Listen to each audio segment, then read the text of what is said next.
Berikutnya medan vektor. Nah, ini penting dipahami karena mata kuliah kita itu adalah medan elektromagnetik.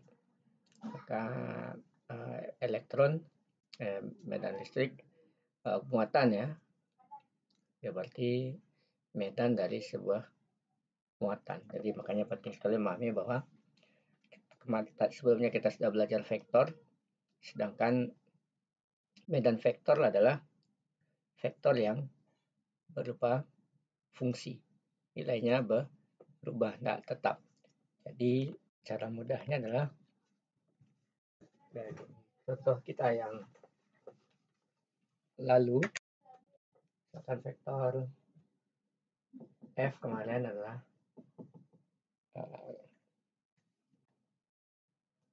2AX tambah 3AY kurang AZ.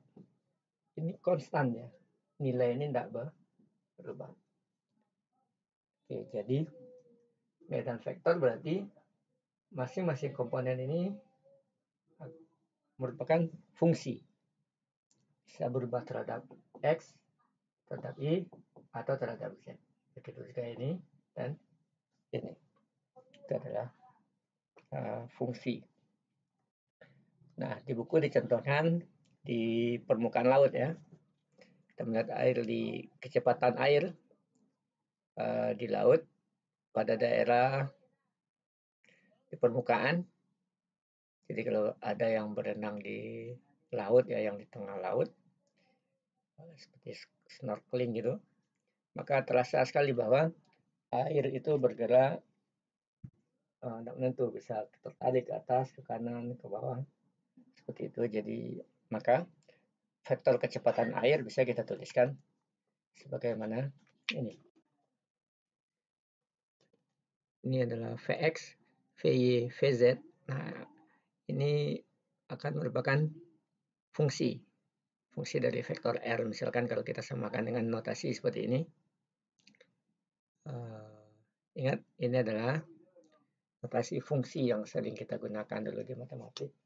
Misalkan fungsi dari T misalkan. Jadi contohnya adalah sin 2V Ft misalkan, itu adalah fungsi waktu.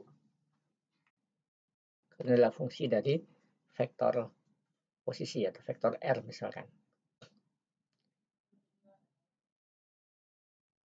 Maka ini katanya tadi bahwa setiap komponen vektor Vx, Vy, Vz bisa jadi merupakan fungsi dari 3 variabel X, Y, atau Z. Kemudian kalau programnya disederhanakan dengan asumsi bahwa kita berada pada daerah Gulf Stream namanya, di mana air hanya bergerak ke utara, sehingga Vy dan Vz-nya adalah 0. Nah, kemudian dengan menggunakan asumsi bahwa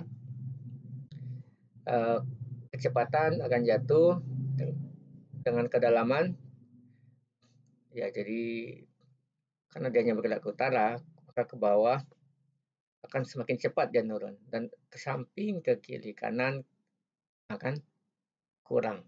Maka dicontohkanlah adalah V 2E pangkat Z per 100 AX. Oke, dia berubah terhadap sumbu Z. Oke, jadi seperti ini.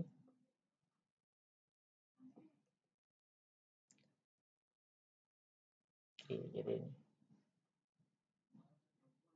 Ya, artinya apa ini? Dia hanya berada pada sumbu Z, tetapi berubah-ubah.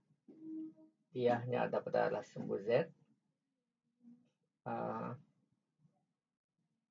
tetapi fungsi dari pada arah X, tetapi fungsi dari Z. Ini adalah utara, berarti komponen ini 0 ya. Nah, bisa kita lihat bahwa di sini katanya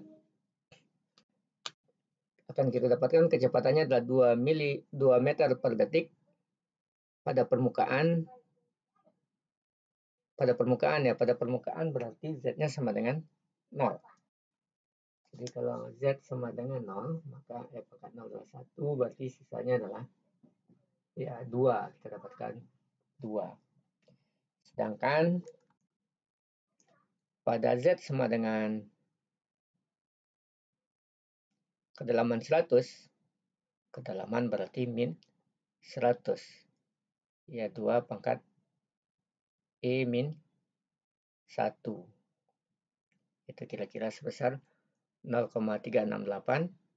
Tekan dari itu nggak harus.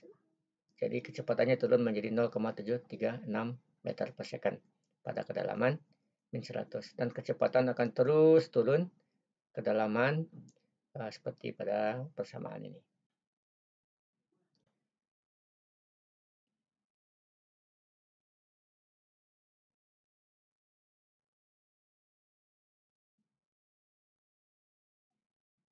Oke, selanjutnya di sini dikatakan kita akan menghadapi banyak persoalan dalam bidang kelistrikan dan kemagnetan. Akan kita pelajari lebih sederhana daripada contoh tersebut di atas. Banyak contoh katanya, banyak contoh yang hanya mempunyai satu komponen dan satu peubah komponen X atau peubah variabel X atau variabel Z. Jadi langsung kita lihat contoh.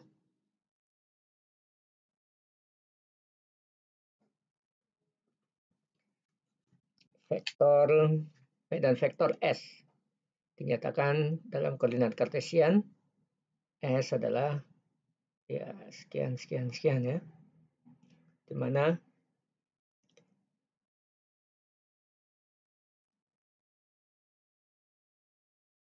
ya ini di X1 AX, Y2 AY, Z tambah 1 AZ. Oke, kemudian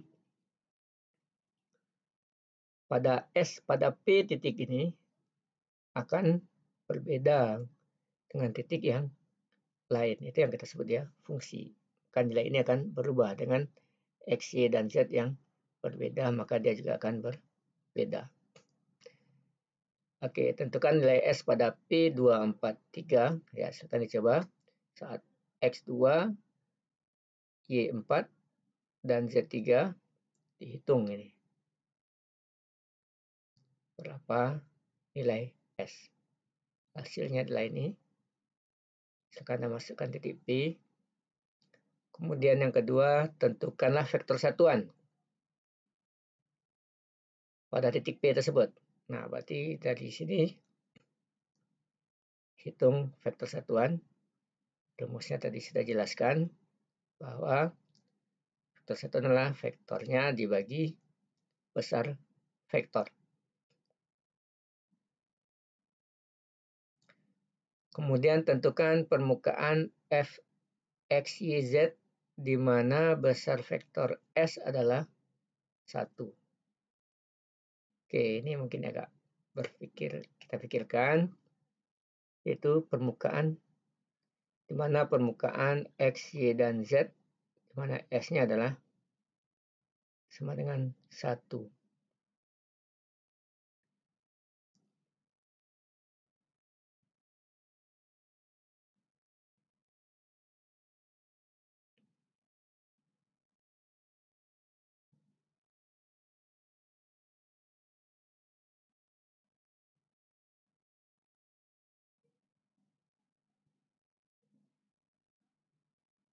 Oke, sekarang nanti dicoba. Jadi tentukan permukaan, di mana permukaan tersebut S-nya sama dengan 1. Ingat, dia akan berubah pada nanti yang besar S-nya sama dengan 1.